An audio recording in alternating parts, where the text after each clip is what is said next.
ao vivo aqui no Instagram e no Facebook, nessa segunda-feira, mais um dia de programa, Um Caminho para Si Mesmo. Como vocês podem ver aqui atrás de mim, em Porto Alegre está pintando um temporal. O tempo estava bonito, mas está pintando um temporal. E com um temporal ou sem temporal, a gente dá início a mais um programa. Vamos falar hoje sobre vícios na visão sistêmica. E esperando o pessoal entrar, né? O pessoal vai entrando para se comunicando. Quem for entrando aí, dá o seu oizinho, dá o seu joinha, para que a gente possa ver quem está aí e conversar com você esse bate-papo. E eu vou tentar hoje ser bem sucinto, bem econômico nas palavras, digamos assim, porque o tema que a gente vai apresentar, que a gente vai conversar sobre ele hoje, que é vícios, ele é um tema extremamente amplo. Tanto é que deu bastante assunto aqui no meu mapa mental que eu sempre faço antes dos programas. Então a gente vai reduzir, a gente vai resumir e abrir também para as dúvidas do pessoal. Então algumas coisas que vocês ficarem na dúvida, que parecerem não tão completos, os tópicos, vocês falem, Gustavo, complementa isso, por favor. Gustavo, essa questão aqui eu não entendi muito bem. Porque a gente tem 1 hora de programa e nessa 1 hora a gente tem muita coisa para tratar. Oi, Letícia, tudo bem? Exatamente. Vícios é um tema muito interessante, né, Ale? A Letícia, colega terapeuta, minha colega na sala terapêutica, que tem um local de atendimento aqui em Porto Alegre. Né? Muito obrigado por participar, por vir. Espero que a gente troque ideias muito bacanas hoje aqui no Facebook e também no pessoal que vai entrando no Instagram. Então, vício, que é o tema que eu escolhi para a gente tratar hoje, a gente vai tratar ele de 3 perspectivas diferentes. 3 perspectivas diferentes. Opa, caiu aqui o meu Instagram. Deixa eu ver aqui se eu consigo colocar. Agora acho que vai ficar legal. Agora acho que aqui no Instagram vai ficar legal. Caiu meu celular aqui que estava gravando no Instagram, agora eu estou arrumando ele. Mas assim eu acho que fica muito bom. Então, como eu estava dizendo, a gente vai tratar do tema vício por 3 pilares, através de 3 pilares principais, digamos assim, fundamentais, que é drogas, vício alimentar ou compulsão alimentar e dependência emocional, vício emocional. Eu depender de alguém, seja uma pessoa específica ou um padrão de carência, também caracteriza um vício. Eu também sou viciado em atenção, eu sou viciado ou em receber atenção ou em dar atenção. Mas a gente vai chegar lá daqui a pouquinho. Então, o vício mais... quando a gente fala em vício, a gente já lembra de vício em drogas, drogadição. E aí a gente tem vícios em drogas pesadas, que são as drogas ilícitas, que droga pesada a gente coloca como classificação. Geralmente, cocaína, crack, heroína, LSD, né? E drogas mais leves, ou até mesmo as drogas que a gente chama de drogas lícitas, né? A gente consegue colocar aí maconha, que já é socialmente até aceito, a gente consegue colocar aí álcool, cigarro. Então essas são as drogas lícitas e ilícitas. A gente vê uma pequena diferença nelas aqui na abordagem sistêmica. Lembrando que quando a gente fala de abordagem sistêmica, oi Isabel, tudo bem? Entrando agora no Instagram, como é que tá? Prazer ter você aqui, muito obrigado. Lembrando que quando a gente fala em perspectiva sistêmica, a gente olha para o indivíduo além do indivíduo. A gente olha, faz um diagnóstico, digamos assim, e uma análise e procura uma solução além do próprio indivíduo, mas sim buscando ver todo o sistema dele, porque dentro dessa perspectiva sistêmica, sempre é bom lembrar, a gente entende que a doença ou o vício, ela tem origem em algo que aconteceu num contexto maior. Geralmente algo que aconteceu ou antes mesmo da pessoa que a gente está analisando, o nosso cliente, ou na infância dela, algo ligado à família próxima, que é pai e mãe principalmente. Então, a partir dessa perspectiva que a gente passa a analisar dentro da constelação familiar. Então, vício em drogas. Né? Aí, como eu disse, a gente vai separar em drogas pesadas e drogas leves. Quando a gente fala de drogas leves, e a gente está falando de cigarro e bebida alcoólica, né? Principalmente essas duas drogas que são aquelas socialmente aceitas, a gente está falando aí, geralmente, principalmente, de uma, como a gente diz, falta, carência ou bloqueio em direção a pai.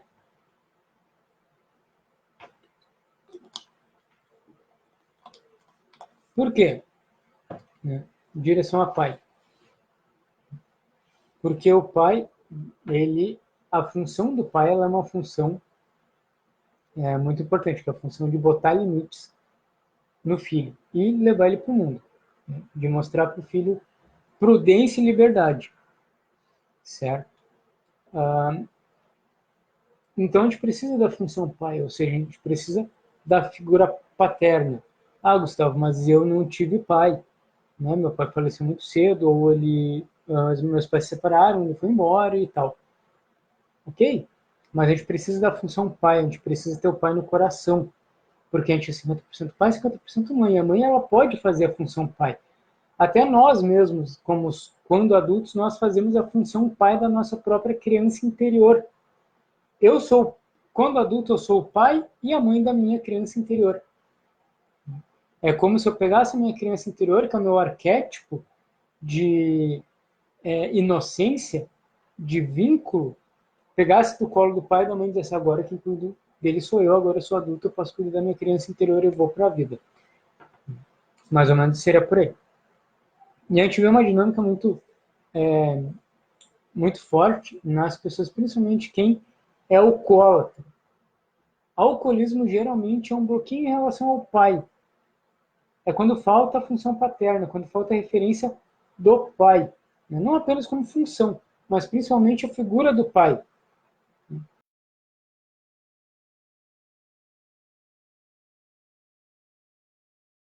Nas dinâmicas em que é vedado ou dificultado o acesso da criança ao pai pela mãe. Quando a mãe dificulta o acesso ao pai, o que a gente chama no meio jurídico de alienação parental, é muito provável que essa criança, seja um menino ou uma menina, quando adulto vai desenvolver o vício do álcool.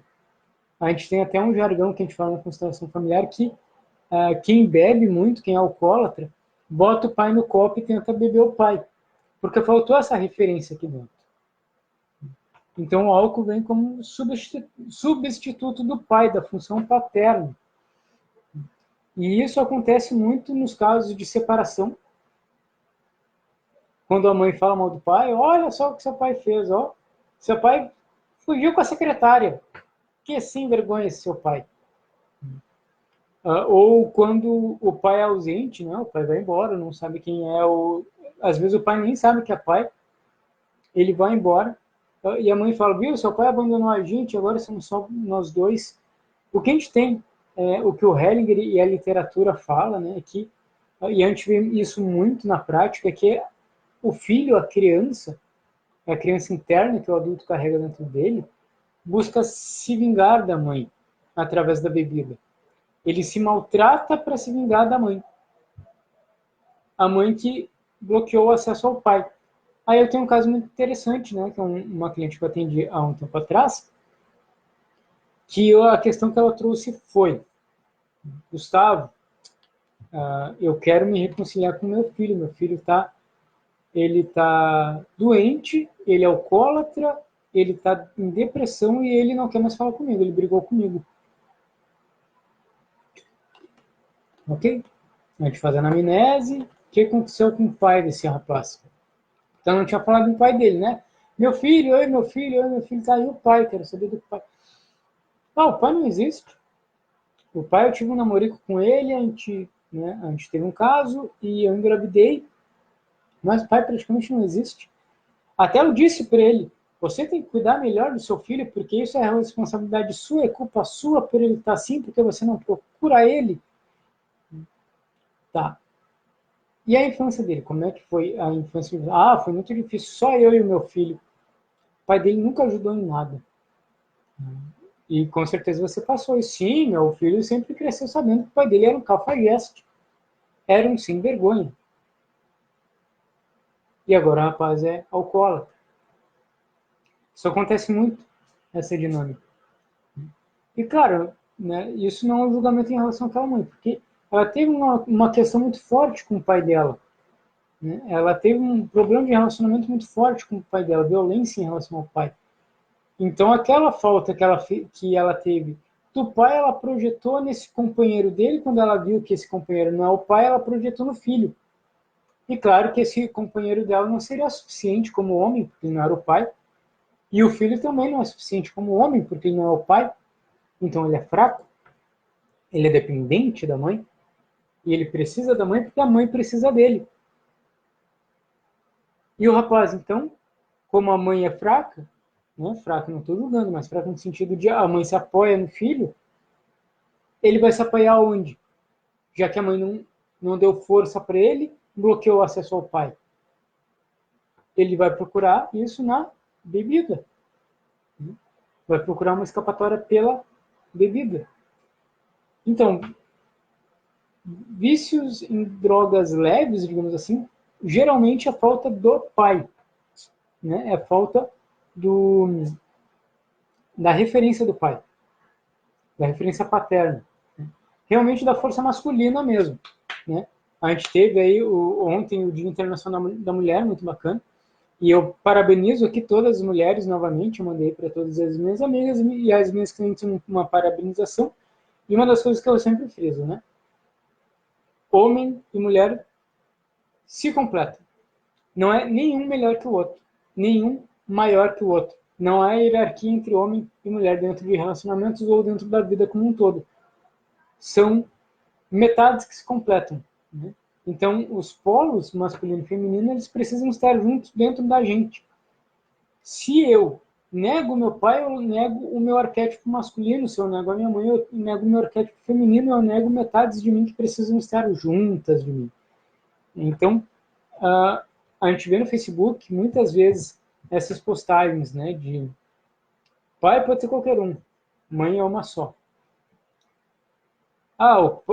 O pai é quem cria, mãe é uma só. Né? Ou não importa o pai, eu crio meu filho sozinho. Essas coisas assim, é uma visão bem deturpada, porque sim, a gente precisa do arquétipo masculino, tanto quanto a gente precisa do arquétipo feminino. Então a exclusão de qualquer um dos dois é péssimo pra gente. Péssima, péssima, péssima. Olá, tudo bem? A Hilda, acho que é a Hilda, né? Que chegou. Perfil no Instagram da família dela. Muito obrigado por vir, Hilda. Grande abraço. Então, e drogas pesadas? Qual é a dinâmica geralmente da droga pesada? Aí eu estou falando em crack, cocaína, heroína, aquelas drogas que fazem com que a gente realmente vá para a morte de uma forma mais rápida. Aí a gente tem três possibilidades, tá? Generalizações que a gente segue na constelação familiar, que é primeiro, eu sigo você na morte. Eu sigo você na morte é quando a criança interior, o nosso arquétipo infantil, que ama todo mundo na família, que quer salvar todo mundo dentro da família, ela sente com muito peso, com muita dor, a perda de alguém na família. Isso muitas vezes acontece com alguém que é excluído, com um excluído. Por exemplo, um tio alcoólatra faleceu, né? Ou um tio viciado faleceu. Ninguém sentiu a falta daquele tio, como se ele não fizesse parte do sistema, ele foi excluído pelo sistema. Uma criança vem no sistema e toma o lugar daquele tio, representando aquele tio. Porque imagine um álbum de fotos, né? E aí a foto daquele tio, digamos assim, que é viciado, que é viciado em crack ou mesmo alcoólatra, foi retirado. É como se ele não pertencesse à família, porque ele é uma vergonha para a família. O nosso inconsciente, a nossa criança interior, tem um álbum de fotos permanente aqui dentro do rosto dela, né? No olhar dela, sobre o olhar dela. E ela vai então olhar aquele álbum de fotos e vai dizer, tá faltando aqui alguém. E eu vou representar esse alguém para que ele seja lembrado. Então eu sigo ele no destino dele, muitas vezes eu sigo ele na morte. Ou, por exemplo, a criança interior, né, digamos o adulto, perdeu a mãe por vício. Né? A mãe foi viciada, então ele segue na morte a mãe ou o pai. Ou pode ser uma doença também. Né? Por exemplo,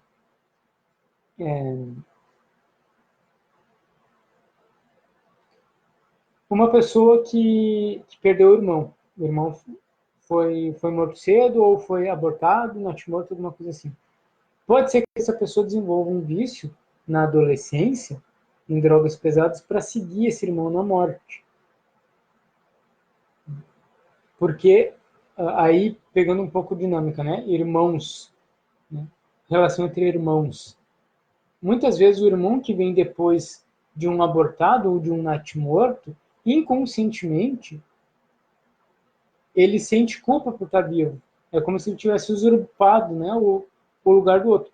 Principalmente quando ele é considerado, por exemplo, o primogênito, quando na verdade o primogênito é um abortado ou um natimorto. Então ele sente culpa por assumir aquele lugar e ele, então, por culpa, quer seguir o irmão. Isso é uma dinâmica que acontece bastante. Lembrando que, dentro da perspectiva sistêmica, todos estão unidos inconscientemente. Há uma consciência sistêmica, há uma memória familiar que liga todos. Então eu posso nem ter sabido que eu tive um irmão que faleceu antes de mim, mas eu vou segui-lo na morte se eu estiver fora do meu lugar, se eu for colocado no lugar dele, por exemplo. É um exemplo. Bom, outra dinâmica que acontece, né? Melhor eu morrer do que você morrer. Isso geralmente acontece quando a criança vê que o pai e a mãe estão em um processo de morte. Isso pode ser uma doença, um câncer, alguma coisa assim, ou uma depressão. Filhos adolescentes de pais deprimidos tendem a se viciar em drogas pesadas, porque eles preferem eles morrerem, eles se sacrificarem, do que os pais. É um amor cego. É um amor fora da ordem. É um amor fora da ordem da hierarquia. É um amor fora da ordem do equilíbrio entre dar e receber. Porque ordem da hierarquia diz que os pais são maiores, os filhos são menores, e os filhos tomam a vida dos pais e levam ela para frente. Certo? Equilíbrio entre dar e receber. Eu recebo a vida dos meus pais. Eu tomo a vida no meu coração como me foi dada, sem reclamar, e passo a vida para frente. Agora, se eu quero cuidar do meu pai e da minha mãe, se eu acho que eles são maiores, ou eu quero inconscientemente me sacrificar por eles, é tudo dinâmica inconsciente, ou seja, ninguém quer se sacrificar voluntariamente pelo pai e pela mãe, com certeza não. Às vezes a pessoa quer, né? Às vezes a pessoa acha que isso é bom. Eu atendi uma cliente, a gente fez uma constelação, a questão dela foi: eu não consigo ir para a vida, eu não consigo ter uma profissão. O que apareceu é que ela estava cuidando da mãe dela como se ela fosse a mãe dela. E quando isso foi colocado para ela, ela disse: não, realmente eu prefiro cuidar da minha mãe, me sacrificar por ela, do que eu ter sucesso na minha vida profissional e viver a minha vida. Ok, ela quer sacrificar conscientemente, ela viu quais são as opções dela, o que isso vai acarretar na vida dela, ela escolheu então se sacrificar pela mãe dela. Sem problemas. Respeito o destino dela. Né? Mas geralmente é inconsciente essa dinâmica que acontece. Oi, Ana, tudo bem? Boa noite, como é que está? Bom ver você aqui de novo, que bom. Pode participar à vontade. Hilda também pode participar à vontade aí. O pessoal que entrou agora há pouco. Então, há essa possibilidade, né, de eu querer seguir, por exemplo, o meu pai ou a minha mãe na morte, eu me vicio em drogas pesadas para eu me suicidar literalmente. É uma tentativa de suicídio em nome de um amor cego que ele adoece o sistema. O amor saudável é um amor que diz, né, que a criança olha para o pai e para a mãe depois de adulta, claro, e diz: mamãe e papai, eu respeito o destino de vocês. Se esse é o destino de vocês, ok, eu tomo a vida como me foi dada e agora eu faço algo de bom com ela. E respeito o destino de vocês, e deixo o destino de vocês o que é pesado com vocês. Eu honro isso, acolho no meu coração. Mas não é meu, é de vocês. Certo? Então, são essas as duas primeiras questões das drogas, né? E tem também a questão da dependência e da codependência dentro do sistema. Que a droga é uma forma de eu me manter dependente. Aí o que acontece? Quando, por exemplo, uma criança, adolescente e adulto, ele é criado para ser uma eterna criança, aquela coisa, né? Os pais dão demais para esse filho, os pais dão tudo para esse filho a mais do que é o essencial para ele vai virar sempre dependente. Sempre dependente. Pai e mãe, na verdade, são papéis, são funções. Existe a função pai e a função mãe. E elas são temporárias. Pai e mãe dão para os filhos apenas o que eles necessitam, conforme eles necessitam. Pelo tempo em que eles necessitam, ou seja, até se tornarem adultos. E paulatinamente eles vão treinando e educando, digamos assim, os filhos para que eles sejam independentes e aprendam a se virar na sua vida. Pai e mãe que mima demais os seus filhos tornam eles dependentes de si mesmos. Filho dependente de pai e de mãe. Aí o que acontece? Essa criança está acostumada a ser dependente. E quando ela virar adulta, ela vai ser dependente ou do pai ou da mãe, ou de alguma outra coisa, pode ser até droga. Então ela busca a droga, a dependência, o vício, para ela assegurar essa dependência dela em questão da família. Vejam só, todas as famílias, praticamente todas as famílias com as quais eu trabalhei, que havia uma dinâmica de droga, o drogado, o viciado, ele era sempre o centro da família. A família toda olhava para ele, girava em torno dele. Ah, perfeito, Letícia, sem problemas. Né? Obrigado por ter assistido até agora e depois pode olhar a gravação. Um abraço e até mais. Então, sempre as famílias onde há um dependente, ou ele é um excluído, ninguém olha para ele e afastam ele, ou o dependente ele é o centro da família. Oi, Gisele, tudo bem? Como é que está? Bom, obrigado por ter vindo. Então, muitas vezes, para continuar essa relação de dependência, a pessoa segue em um vício para ele se tornar o centro, continuar o centro da atenção da família, como a criança que ele foi acostumado a ser. E lembrando que na relação de dependência é sempre um codependente. A gente vai falar sobre isso depois, mais para o final do programa, certo? Então, drogas seria mais ou menos nesse ponto. Né? Seria mais ou menos isso. O que o vício em droga significa o que ele traz, as dinâmicas inconscientes, possíveis dinâmicas sistêmicas inconscientes atrás do vício, podem ser estas, ou seja, uma tentativa de suicídio que a criança interior ou a pessoa ela quer inconscientemente seguir alguém na morte, morrer em troca de alguém, ou ir no lugar de algum excluído, ou seja, representar algum excluído, ou é por um vazio porque faltou o pai, geralmente é porque falta pai, e ela busca suprimir esse vazio na droga e também se vingar da mãe na droga e também buscando atenção, né? Reforçando uma situação de que ele tem que receber a atenção da família, ou seja, ele é dependente da família. Então a família toda tem que olhar para ele, ele arruma um vício para que ele seja o centro das atenções, certo? Como eu disse antes, o tema é amplo, se alguém tiver ainda alguma dúvida, se algo não ficou muito claro, é só trazer para cá. Uma outra dinâmica muito importante que eu já estava esquecendo né? Em relação à droga, muitas vezes quando a pessoa é viciada em droga, principalmente drogas pesadas, essas drogas que são ligadas à diversão, como LSD, como êxtase, né, quando ela usa esse tipo de droga, né, que seriam aquelas mais recreativas, que testam o limite da pessoa, cocaína, por exemplo, né? Tem muita gente que usa cocaína para ficar loucão em festa. Né? Essa pessoa não tem limite.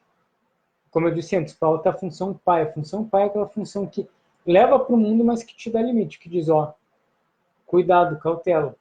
Você tem responsabilidade e você tem limite. Quem usa esse tipo de droga para se divertir não tem limite. Está testando os seus limites. Ela quer ir além dos seus limites. Então falta aí também a função pai, a função limite. E geralmente a falta de pai. Né?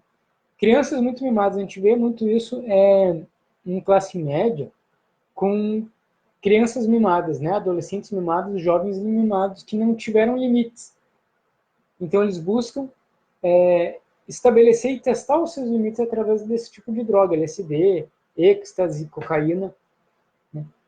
Por isso que êxtase e LSD são drogas classe média, não só pelo valor, mas pelo efeito que elas proporcionam pelo ambiente onde elas são consumidas. Não é uma droga que eu uso para eu satisfazer uma necessidade pessoal minha. É realmente para eu testar o meu limite, para eu ver até onde que eu consigo. E geralmente isso é uma linha tênue. Né? Então, esse tipo de droga tem essa dinâmica por trás, esse tipo de vício. Né? Tem também o vício alimentar, hein, ó, comer. Compulsão alimentar. Né? Compulsão alimentar é vício também. Eu comer demais é vício. E a gente conhece, todo mundo deve conhecer alguém que vive beliscando, que vive mastigando, que vive roendo. É ansiedade. Né? As pessoas falam, é que eu estou ansiosa, então, ou eu estou ansioso, eu preciso comer uma coisinha. Ou come uns pratos de caminhoneiro desse tamanho porque está ansioso. Né? Oi, Larissa, tudo bem? Como é que está? Larissa acabou de entrar aqui no Instagram, obrigado por vir. O que é o vício na comida? Né? Geralmente é ligado a pai. Vício em drogas, né? Drogas leves, ou LSD, esse tipo de droga, geralmente é ligado à falta de pai, né? De pai. A gente até diz no jargão. Ok, tudo bem, Isabel? Obrigado. E a gravação vai estar disponível também aí no Instagram, nos stories. Tá? Um abração. A gente até diz no jargão da constelação familiar que vício em cigarro e bebida, eu estou querendo ou fumar o pai, né, ou beber o pai. E no jargão da constelação a gente diz que vício em comida, né, compulsão é comer a mãe, estou querendo me alimentar da mãe. E é tudo a ver, né? Porque a mãe é o alimento. A mãe é o primeiro alimento. O alimento aqui do ventre, é o alimento do seio, né? E é o alimento também que ela nos proporciona dando, né, o papá ou a comida. As primeiras vezes, quando a gente aprende a comer, geralmente é por intermédio da mãe. E a mãe também é o arquétipo do alimento, é o arquétipo da fonte da vida. Né? Tanto que a gente tem aí, por exemplo, a mãe terra, né? A gente fala muito quem é de xamanismo, quem é das práticas naturais, fala muito da mãe Gaia, da mãe terra, que alimenta, que nos traz prosperidade, que vida, que é a criação. Então a mãe é o arquétipo do alimento. O símbolo do alimento é a mãe, é a força materna. E geralmente quando eu tenho um problema de relacionamento com a minha mãe, quando eu tenho um bloqueio em relação à minha mãe, eu tenho problema com o alimento. A gente diz que, dentro da visão sistêmica, que a pessoa que come demais, ela, né, busca colocar dentro de si o que faltou da mãe, preencher o que faltou da mãe, preencher um vazio. Tanto que a gente vê, né, a pessoa obesa, né, ela é grande, ela ocupa um espaço. Ela come tentando preencher um espaço que há dentro dela. Mas se a gente for ver, Emocionalmente, uma pessoa que tem compulsão alimentar, que ela é obesa, e aqui sem preconceito, é só, né, dizendo que existem pessoas obesas e pessoas desnutridas, né? Emocionalmente, ela é uma pessoa desnutrida, né? Uma pessoa obesa desse tamanho, na verdade, ela tem uma alma assim desnutrida, que falta alimento, falta mãe aqui dentro dela. E aí não adianta ficar fazendo bariátrica, né? Não adianta ficar fazendo dieta maluca, tem que colocar a mãe no coração. Por mais que doa, por mais que isso seja difícil, que seja até uma novidade. Ah, não sei o que colocar a mãe no coração. Minha mãe nunca me deu atenção. É aceitar a mãe do jeito que ela é. É dizer um sim para ela do jeito que ela é e tomar incondicionalmente no coração. Isso é tomar a mãe, né? Ou tomar é mais ou menos isso. Né? E aí a gente tem duas dinâmicas em relação ao alimento, né? O excesso, que é o comer em excesso, que é isso que a gente acabou de falar, que é geralmente a falta da mãe, a falta do alimento, a falta do arquétipo materno, e os casos de bulimia e anorexia, quando eu não consigo comer.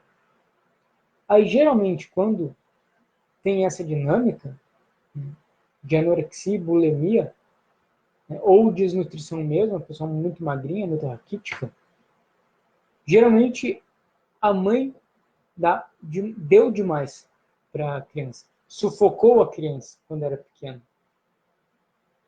E como o alimento é símbolo da mãe, o adulto, então a sua criança interior, por um trauma, por ter recebido demais, ou por ter uma carga muito grande de mãe, né, por a mãe ter, digamos, projetado na criança muitas coisas. Oi, Suelen, tudo bem? Como é que tá? Suelen, colega aí, consteladora, né, que bom que tá aí. Quem sabe ajuda aí a fazer a live também pelo Instagram, dando pitacos, né, dando a tua opinião. Vai ser muito importante. Obrigado. A Vânia também entrou. Oi, Vânia, tudo bem? Então, geralmente quando a bulimia, ou anorexia, ou desnutrição, é a criança que tomou demais, ou seja, a mãe sufocou demais a criança. A mãe projetou muitas coisas na criança e a criança fica anoréxica, ela não quer mais comer, ela rejeita o alimento. Ela diz não para o alimento, porque ela não consegue dizer não para a mãe. E a mãe é o arquétipo do alimento, como a gente disse já agora há pouco, né? Então, um exemplo muito claro que a gente consegue ver isso são nas modelos. Né? Modelo tem anorexia, modelo teve bulimia. A gente vê muito isso. E quando a gente vai ver o que há por trás de uma modelo, isso a gente consegue ver, tinha um documentário, um programa no Discovery alguma coisa que a minha mãe gostava de ver muito, que era Pequenas Misses. Para mim aquilo lá era um circo dos horrores, porque era um reality show que mostrava a vida das Misses Mirins e como eram os bastidores dessas competições, das menininhas de 2, 3, 4, 5 anos, 10 anos, sendo Miss. Então, pega uma criança, uma menininha, e enche ela de maquiagem, coloca um salto desse tamanho numa criança, bota ela para desfilar forçando um sorriso e bota uma pressão. Você tem que ser a melhor, você tem que ter uma postura assim, você tem que... O que é isso? O que a gente sempre via por trás disso, né? As dinâmicas. Né? Quando eu parava para ver essas aberrações com a minha mãe. São mães carentes, são mães frustradas, que botam uma carga gigante nas suas filhas pequenas, né, que projetam sonhos que elas não conseguiram cumprir nas suas filhas pequenas e torturam essas crianças. Torturam para que elas sejam modelos lindas, maravilhosas e tudo mais, tudo mais. Boa parte dessas crianças vai crescer, dessas meninas vai crescer e vai desenvolver o quê? Anorexia e bulimia. Complexos, dificuldades alimentares. Por quê? Porque a mãe ficou muito em cima. Muita carga materna. Muita projeção da mãe. E elas têm que falar assim, ó. E como elas não conseguem falar isso para a mãe, porque A mãe faz chantagem, né? Geralmente é a mãe que faz chantagem. Você é minha vida, esse é o projeto da minha vida, então você vai ter que cumprir, senão a minha vida acaba. A criança não consegue dizer não para a mãe. Ela vai dizer não para quê? Para a comida. Ela vai dizer não para ela mesma. Então, a anorexia geralmente é excesso de carga materna. Né? Então, a gente já falou aqui, né, do vício em drogas, já falamos do vício em drogas e do vício alimentar. E tem um outro vício que ele é mais complexo.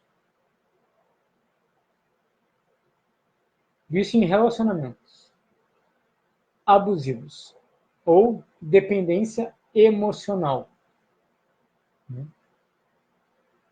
que acontece? Geralmente as pessoas, quando elas vêm na constelação, elas vêm, falam de seus relacionamentos abusivos. Meu casamento é abusivo, né? Meu marido é abusivo, minha esposa é abusiva, ou eu não consigo ter um relacionamento saudável, sempre, né? Eu tenho o tal do dedo podre, digamos assim, sempre escolho mal. Ou, por exemplo, uma cliente veio numa constelação individual um tempo atrás e o tema dela foi a questão que ela queria colocar era o relacionamento com a mãe dela.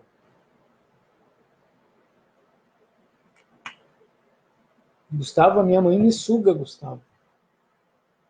A minha mãe exige muito de mim, ela quer que eu cuide dela, ela quer que eu exija dela. Quer dizer, ela exige que eu cuide dela, ela me exige muito.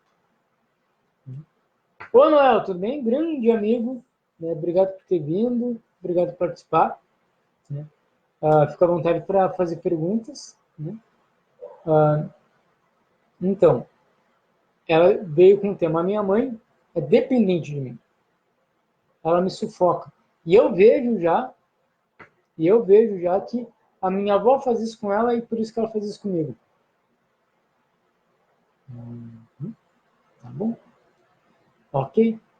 A gente fez a constelação que a gente viu que ela queria cuidar da mãe dela.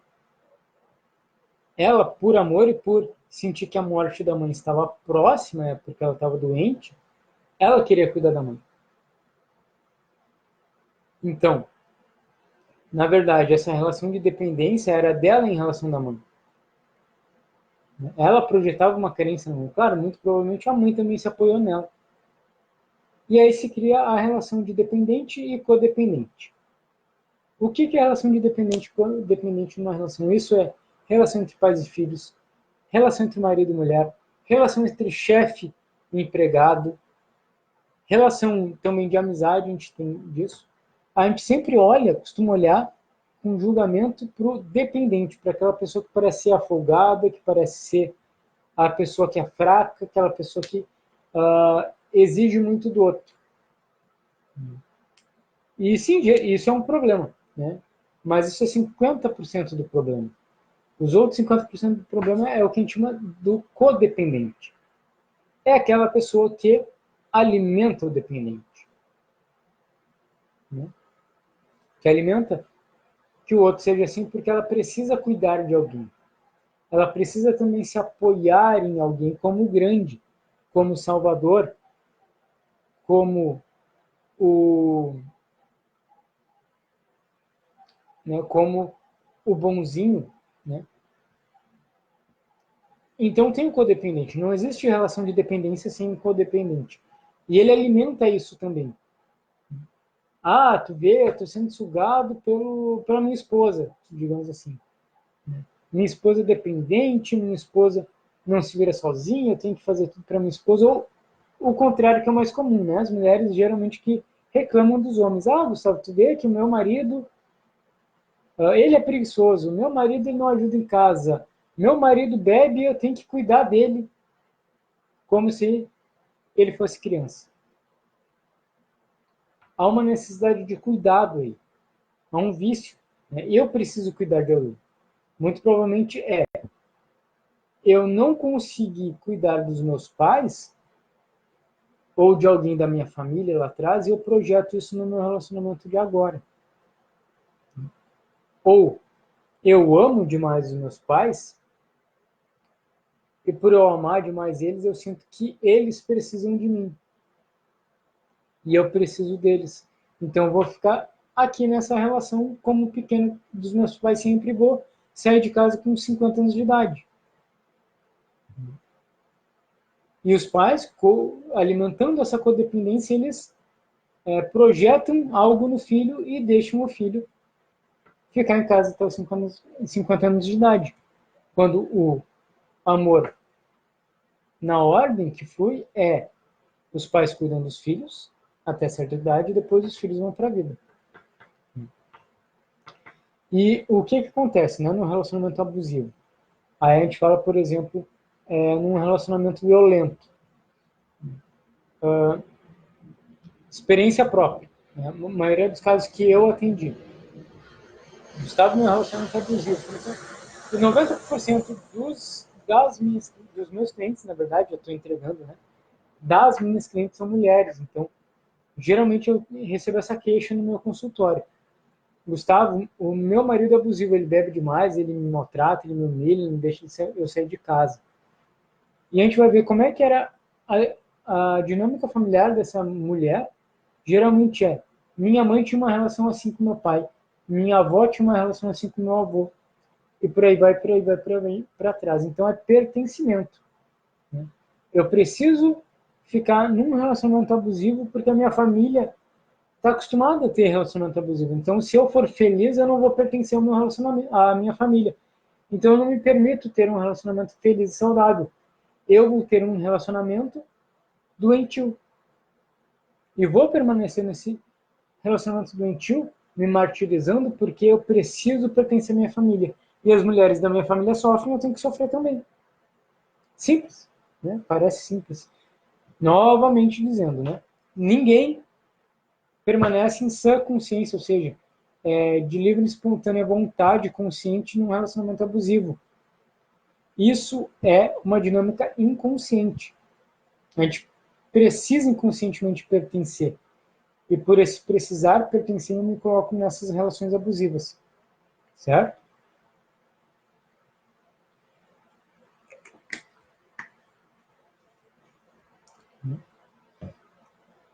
E a outra dinâmica é essa de codependência, né?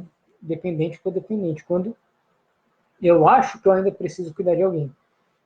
Por exemplo, a esposa que acha que precisa ser mãe do marido. Por que a esposa acha que precisa ser mãe do marido?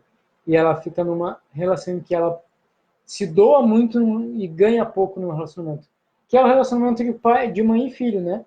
O filho não dá nada para a mãe, ele não tem que dar nada para a mãe, ele não tem que devolver nada para a mãe. Mas a mãe precisa dar tudo para o filho enquanto ele é pequeno. E isso é o natural, quando a mãe é mãe e filho. Mas marido e mulher, isso não é o natural. E o que acontece com essa mulher? Muitas vezes ela acha que ela tem no inconsciente dela a tarefa de cuidar de alguém.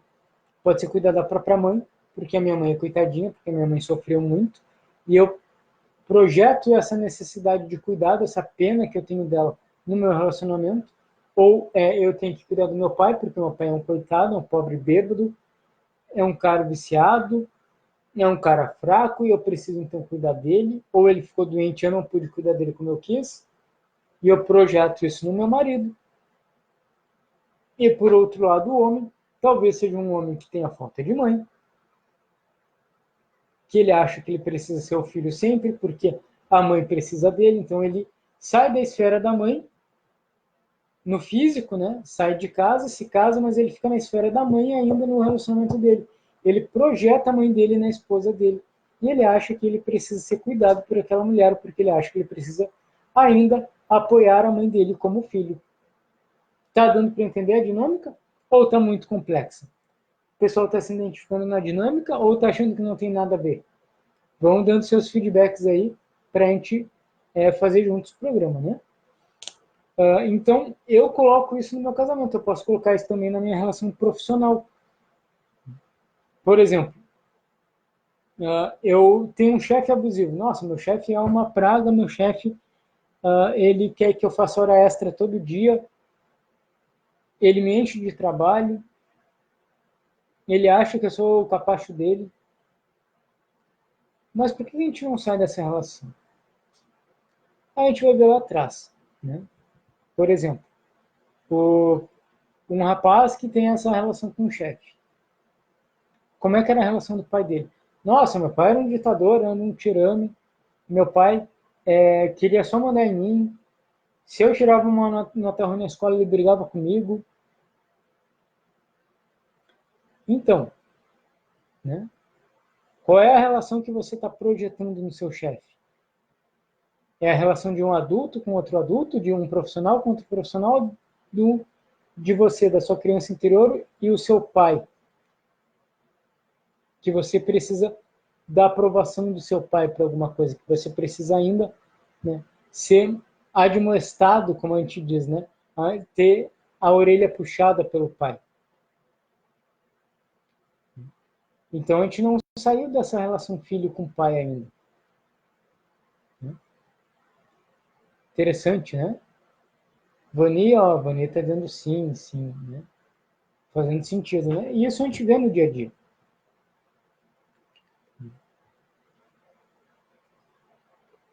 Nos atendimentos. Eu sempre gosto de falar que isso que a gente vê, a maioria das coisas que a gente fala aqui são dinâmicas que elas foram descobertas pelo Hellinger, pelo Bert Hellinger, que é o idealizador da constelação familiar. E ele não é um cara que tirou isso da cachola dele. Ele é um cara que lutou na Segunda Guerra Mundial, ele foi soldado na Segunda Guerra Mundial, o cara quase morreu, né? O cara viu amigos, familiares serem mortos na Segunda Guerra Mundial. Depois disso, o cara foi 25 anos padre, o cara andou boa parte da Europa e na África do Sul também ele trabalhou como padre, tratando relações como pároco, né, como o sacerdote. Depois disso, ele foi dedicar sua vida como psicoterapeuta e usou várias abordagens. Então ele estudou as relações a fundo. E ele colocou isso então nos livros, né, nos ensinamentos que a gente segue hoje. Mas uma coisa que o próprio Hellinger fala, a gente coloca isso na prática todo dia, ele diz: não sigam cegamente o que eu falo. Botem à prova na constelação. Então, a constelação familiar é uma forma de a gente ver tudo isso, o que acontece. A gente vê as dinâmicas inconscientes da alma. E dentro da constelação familiar, de uma única sessão de constelação familiar, a gente vê a imagem do problema, ou seja, a gente tem, digamos, o diagnóstico, a gente encaminha uma imagem de solução e a gente tem um impulso para a solução. Por isso que a gente diz que é uma terapia breve. Eu nem considero mais constelação familiar uma terapia breve. Eu acho que ela é uma ajuda para a vida. O próprio Hellinger fala isso, né? Constelação familiar é uma ajuda para a vida. Ela já saiu da esfera da terapia. Ela é uma ciência dos relacionamentos. Ela é algo que, se eu tomo, né? Se eu estudo constelação familiar, se eu vejo as 3 ordens do amor, né? Que é hierarquia, pertencimento e equilíbrio, introjeto isso na minha vida, eu tenho aí a chave para uma vida mais saudável, para uma vida mais completa e para a felicidade.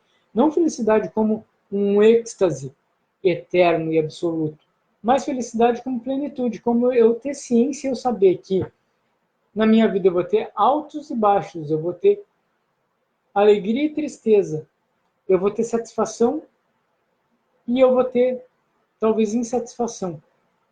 E aí eu vou ter consciência de que eu posso dar o meu melhor a cada dia, e o meu melhor a cada dia, talvez o meu melhor hoje não seja o meu melhor ontem, porque a vida é assim. E dentro dos limites que a minha consciência me impõe, né, dentro dessas leis, dessas ordens do amor, eu posso ser o melhor de mim.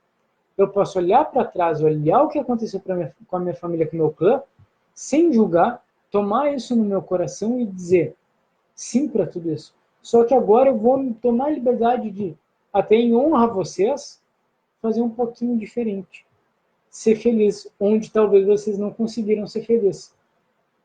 Com a força daqueles que vêm de trás, eu consigo fazer isso. Isso é o que a constelação familiar nos mostra. É isso, por isso que ela é algo tão bonito. Né? Por isso que a gente pode fazer... Eu estou aqui há um bom tempo, né? Há alguns meses fazendo lives e o assunto nunca termina. Porque a constelação familiar nos traz todo esse leque de informações. E o setting terapêutico, né, como eu falo, que é o grupo de constelação familiar, ele é o local onde que a gente vê exatamente tudo isso. Né? Por exemplo, a gente falou de vício hoje. Alguém pode chegar e dizer, poxa, Gustavo, eu tenho um vício. Realmente eu tenho um vício. Ah, mas dentro daquilo que você me disse, eu não sei onde que eu me encaixo, né? Onde é que é a origem do sistema do meu vício. Porque eu tenho questões com pai, eu tenho questões com mãe, e tem coisas que aconteceram na minha família de excluídos, de abortados ou de mortos, e eu quero saber o que acontece e dar um impulso para a minha solução. Como é que eu faço isso? Coloca na constelação. Né? Vamos colocar isso numa constelação, vamos ver o que está acontecendo na sua alma, no seu inconsciente coletivo no inconsciente coletivo da sua família. E colocar os pingos nos is, né? Colocar cada um no seu lugar. Porque, né? Pegando o gancho do Dia da Mulher, que foi ontem, né? E a gente vê muitas imagens, né? A gente vê muitas mensagens, na verdade, de empoderamento feminino, né? Das mulheres procurarem se empoderar. O que é empoderamento, na verdade? É eu estar no meu lugar dentro do meu sistema. Por exemplo, como filho, eu me colocar no meu lugar de filho, não querer ser pai do meu pai, ou ser maior do que a minha mãe, ou não querer ser pai e mãe dos meus irmãos. Eu me empodero e eu tomo a minha força, eu tomo a força do meu sistema quando eu sei o meu lugar. Por exemplo, quando eu sei que o meu lugar é o lugar de pai, que eu tenho deveres como pai, que eu tenho responsabilidade de pai, e eu arco com essa responsabilidade, e eu dou a vida para o meu filho, e eu dou limite para o meu filho quando ele tem que ter limite. E eu digo para o meu filho, né? O grande sou eu, você é o pequeno. Você não cuida de mim, eu cuido de você até certo ponto, mas eu sou o grande e não você. Então eu me empodero aqui. Imagina um pai que se apoia no filho. Qual o poder que esse pai tem? Qual a força que esse pai tem? Muita, pouca, nenhuma. E um filho que quer cuidar do pai, quer cuidar da mãe, quer cuidar dos irmãos, quer ser pai e mãe dos irmãos. Qual é a força que ele tem? Qual é o poder que ele tem para levar a vida para frente, para olhar para a própria vida e levar, né, os projetos dele para frente, ou ser pai do filho dele, se ele acha que ele tem que ser pai do pai dele ou da mãe dele? Onde é que está o poder dele? Ele está fora do lugar, ele não está empoderado.